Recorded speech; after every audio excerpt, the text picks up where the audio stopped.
এটা কুমিল্লা বোর্ড 2019-এ এই অঙ্কটা আসছে আর কি, ঠিক আছে। তো বোর্ড প্রশ্নগুলো কিন্তু ইম্পর্টেন্ট হয় সবার জন্য।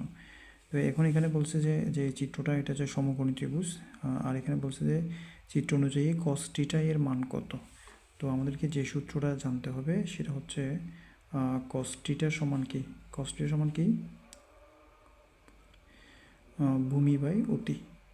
cos θ সূত্র হচ্ছে ভূমি বাই অতিভুজ, কেমন। তো cos θ সমান যদি ভূমি বাই অতিভুজ হয় তাহলে আমাদের অঙ্কের মধ্যে ভূমি দেওয়া আছে তোমার হচ্ছে 12 হচ্ছে ভূমি দেওয়া আছে, 12 সেন্টিমিটার ভূমি দেওয়া আছে, কিন্তু অতিটা দেওয়া নাই, অতিভুজটা দেওয়া নাই। তো অতিভুজ বের করে আমরা একটা সূত্র জানি, অতিভুজ বের করার সূত্র হচ্ছে তোমার লম্ব স্কোয়ার যোগ ভূমি স্কোয়ার। তাহলে আমরা কী করব, লম্ব স্কোয়ার যোগ তোমার হচ্ছে ভূমি স্কোয়ার। তাহলে এখানে হচ্ছে 5 স্কোয়ার, 5 স্কোয়ার মানে হচ্ছে এখানে 5 হচ্ছে দুইটা 5 গুণ করলে আমাদের আসবে 25, তোমার হচ্ছে প্লাস 12 স্কোয়ার, 12 স্কোয়ার মানে হচ্ছে 12 × 12, এটা দুইটা গুণ করলে আসবে 144। তারপর হচ্ছে 25 আর 144 যোগ করলে হচ্ছে 169। এটা রুট 169 দিলে তোমার আসবে কত, 13। অর্থাৎ আমার এসি হচ্ছে 13, অর্থাৎ অতিভুজ হচ্ছে কত আসছে 13।